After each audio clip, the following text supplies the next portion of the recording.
तो नमस्कार, सत श्री अकाल और जय श्री राम आप सभी को। आज हम लेके आ चुके हैं क्लास 12th का वीडियो केमिस्ट्री बायोमोलिक्यूल्स। इसके बाद सिर्फ आपका बच्चों बच जाएगा कोऑर्डिनेशन कंपाउंड। जैसा कि हमने प्रॉमिस किया था, कोर्स आपका खत्म कर देंगे हम, तो उस बात पे भी हम खरे उतरे हैं। तो बायोमोलिक्यूल्स के वीडियो का ये पार्ट 1 है। तो आइए शुरू करते हैं बहुत ही प्रेम से, और आप सभी को मेरी क्रिसमस। तो बायोमोलिक्यूल्स की बात करते हैं बच्चों, तो पहला क्वेश्चन ये आता है कि बायोमोलिक्यूल्स आखिर होता क्या है। बायोमोलिक्यूल्स ऑर्गेनिक मॉलिक्यूल्स होते हैं, ऑर्गेनिक कंपाउंड्स होते हैं जो हमारी बॉडी के अलग अलग फंक्शनिंग के लिए रिक्वायर्ड होते हैं। हमारी बॉडी कैसे काम कर रही है उनके लिए ये बहुत जरूरी होता है। इनको दो पार्ट में डिवाइड किया जाता है, एक होता है मैक्रोमोलिक्यूल्स और एक होता है माइक्रोमोलिक्यूल्स।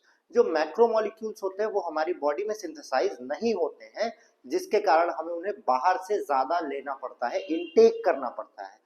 बट वहीं अगर हम माइक्रोमोलिक्यूल्स की बात करें तो वो हमारी बॉडी में सिंथेसाइज होते हैं और उनको हमारी बॉडी में बाहर से ज्यादा इनटेक की जरूरत नहीं पड़ती है। ठीक है, तो मैक्रोमोलिक्यूल्स की बात करें बच्चों, तो मैक्रोमोलिक्यूल्स में तीन इंपॉर्टेंट मॉलिक्यूल्स आते हैं, कार्बोहाइड्रेट, प्रोटीन और फैट। जैसा कि आपको बोला गया ये हमारी बॉडी में सिंथेसाइज नहीं होते हैं, तो इन्हें बाहर से लेने की जरूरत हमें बहुत ज्यादा पड़ती है। वहीं अगर हम माइक्रोमोलिक्यूल्स की बात करें तो ये हमारी बॉडी में सिंथेसाइज हो रहे हैं, ये हमारी बॉडी में सिंथेसाइज होते हैं, तो बाहर से हमें बहुत कम अमाउंट में लेने की जरूरत पड़ती है। आइए बात करते हैं कार्बोहाइड्रेट की। कार्बोहाइड्रेट की बात करते हैं बच्चों, तो कार्बोहाइड्रेट का जो ओरिजिनल डेफिनेशन था वो ये था कि they are hydrates of carbon. Hydrates of carbon का मतलब बच्चों ये इस फॉर्मूले के होते हैं CxH2OX। बट फिर देखा गया ऐसे कई सारे लोग हैं जो इस फॉर्मूले को नहीं मानते हैं बट वो कार्बोहाइड्रेट होते हैं, और कई बार क्या होता है वो इस फॉर्मूले को मानते हैं बट कार्बोहाइड्रेट नहीं होते हैं। तो ये क्वेश्चंस आपके बहुत ज्यादा बनते हैं। आइए कुछ एग्जांपल से देखते हैं। जैसे ग्लूकोज का फॉर्मूला C6H12O6, इस फॉर्मूले को फॉलो करता था। फ्रक्टोज का फॉर्मूला C6H12O6, देखिए इस फॉर्मूले को वापस से फॉलो कर रहा है। फॉर्मल्डिहाइड की बच्चों बात करें तो इसका फॉर्मूला होता है HCHO, ये भी इस फॉर्मूले को फॉलो करता था, हाइड्रेट्स ऑफ कार्बन को, बट ये एक कार्बोहाइड्रेट नहीं था। आपसे पूछेगा क्यों इस फॉर्मूले को निग्लेक्ट कर दिया गया, रिजेक्ट कर दिया गया, तो उसके रीजन यही सब एग्जांपल थे। आपके एंट्रेंस एग्जाम में भी ये पूछ सकता है। एस्टिक एसिड CH3COH, ये भी इस फॉर्मूले को फॉलो कर रहा था, बट सॉरी गला थोड़ा खराब है बच्चों, बहुत ज्यादा एक्चुअली खराब है, आवाज निकल नहीं रही है, बट हम का वीडियो बना दे आपके लिए। बट ये भी कार्बोहाइड्रेट नहीं था। बट जहां से कहानी चेंज हुई, जहां पे हमें लगा कि अब इसे चेंज करने की जरूरत है, वो था रैमनोज। ये आपको याद करना पड़ेगा। रैमनोज का फॉर्मूला बच्चों होता है C6H12O5। ये इस फॉर्मूले को फॉलो नहीं करता है but it is a carbohydrate. Rhamnose carbohydrate है बट इस फॉर्मूले को फॉलो नहीं करता है, और यहीं से हमें कहानी चेंज करने की जरूरत पड़ी कि क्यों कार्बोहाइड्रेट्स हाइड्रेट ऑफ कार्बन नहीं होते हैं रैमनोज से। इसी के जैसा डीऑक्सीराइबोज भी था C5H10O4, ये भी याद कर लीजिएगा, ये भी इस फॉर्मूले को फॉलो नहीं करता है but it is a carbohydrate. तो ये आपको कहानी समझ में आ गई कि इनिशियल डेफिनेशन क्या थी, उस डेफिनेशन को हमें क्यों छोड़ना पड़ा। आगे अगर हम बात करते हैं बच्चों, कार्बोहाइड्रेट जो होते हैं वो दो टाइप के होते हैं। या तो ये एल्डोज होते हैं, ये हम लिखना भूल गए थे सॉरी, या तो ये कीटोज होते हैं। एल्डोज का मतलब होता है इनका फंक्शनल ग्रुप एल्डिहाइड होता है, जो कि आपको दिख रहा है, और कीटोज की बात करते हैं तो इनका फंक्शनल ग्रुप कीटोन होता है, जो कि आपको यहाँ पे दिख रहा होगा। तो कार्बोहाइड्रेट को दो पार्ट में डिवाइड किया जाता है, आइदर एल्डोज और हेक्सोज। वो डिपेंड करता है कि उनका फंक्शनल ग्रुप कौन सा है। अब आइए चेन स्ट्रक्चर की बात करते हैं। चेन स्ट्रक्चर की बात करें तो कार्बन 6 ऑक्सीजन से बना होता है। उसमें फर्स्ट जो ग्लूकोज का पहला फंक्शनल ग्रुप होता है वो एल्डिहाइड होता है। फिर 4 OH, कार्बन नंबर 2, 4 और 5 के जो OH होते हैं वो राइट हैंड साइड में होते हैं, देखिए 2, 4, 5, और कार्बन नंबर 3 का OH लेफ्ट हैंड साइड होता है। अब आप कहेंगे सर हम ये क्यों पढ़ रहे हैं, क्योंकि बच्चों आपको हम गैलेक्टोज पढ़ाएंगे।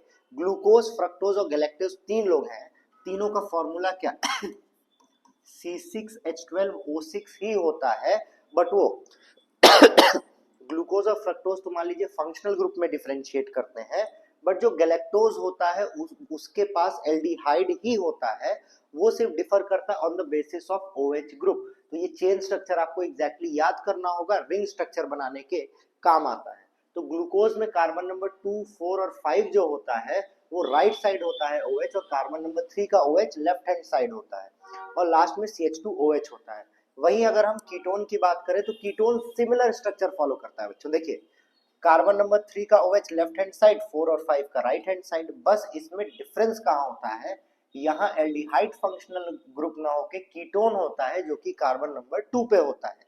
ये बहुत इंपॉर्टेंट है, चेन स्ट्रक्चर आपको याद करना होगा। और ये ऑब्टेन कैसे होते हैं, सुक्रोज की हाइड्रोलिसिस से। तो ये तो बेसिक बातें थी। अब जानते हैं कि अब हम कार्बोहाइड्रेट को किस डेफिनेशन से जानते हैं। तो अब का जो डेफिनेशन है, जो मॉडर्न डेफिनेशन है, वो ये कहता है कि कार्बोहाइड्रेट्स आर पॉलीहाइड्रोक्सी एल्डिहाइड्स और कीटोन्स और compound which can form polyhydroxy aldehyde और कीटोन ऑन हाइड्रोलिसिस। इसका मतलब क्या होता है कि अगर कोई भी ऐसा कंपाउंड हो, मान लेते हैं कंपाउंड C, जिसकी अगर हम हाइड्रोलिसिस करें तो जो कंपाउंड बना है वो पॉलीहाइड्रोक्सी। पॉलीहाइड्रोक्सी का मतलब क्या होता है बच्चों, मेनी OH ग्रुप्स, जिसके पास कई सारे OH ग्रुप हो। पॉलीहाइड्रोक्सी इनके साथ साथ या तो एल्डिहाइडिक ग्रुप कंटेन करे या तो कीटोनिक ग्रुप कंटेन करे, जैसा कि यहाँ आपको दिख रहा है, उन्हीं को हम कार्बोहाइड्रेट कहते हैं। तो जो मॉडर्न डेफिनेशन हो गई है वो ये हो गई है कि दीज आर पॉलीहाइड्रोक्सी एल्डिहाइड्स और कीटोन्स। ये बात आई होप आपको समझ में आई होगी। और अब कार्बोहाइड्रेट का मॉडर्न डेफिनेशन हम यही पढ़ते हैं। बढ़े अगर आगे तो हाइड्रोलिसिस के बेसिस पे कार्बोहाइड्रेट को 3 पार्ट में डिवाइड किया जाता है बच्चों, मोनोसैकेराइड, ओलिगोसैकेराइड और पॉलीसैकेराइड। इसका मेन पॉइंट आपको क्या याद रखना है कि मोनोसैकेराइड इससे छोटे हाइड्रोलाइज नहीं किए जा सकते, मतलब इनको इससे ज्यादा नहीं तोड़ा जा सकता। ठीक है, इसका एग्जांपल ग्लूकोज, फ्रक्टोज और गैलेक्टोज है।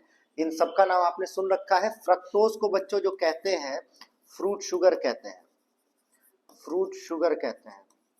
ठीक है, ग्लूकोज, फ्रक्टोज और गैलेक्टोज, जहां ग्लूकोज और गैलेक्टोज एल्डोज होते हैं, एल्डिहाइड कंटेन करते हैं, फ्रक्टोज कीटोन कंटेन करता है।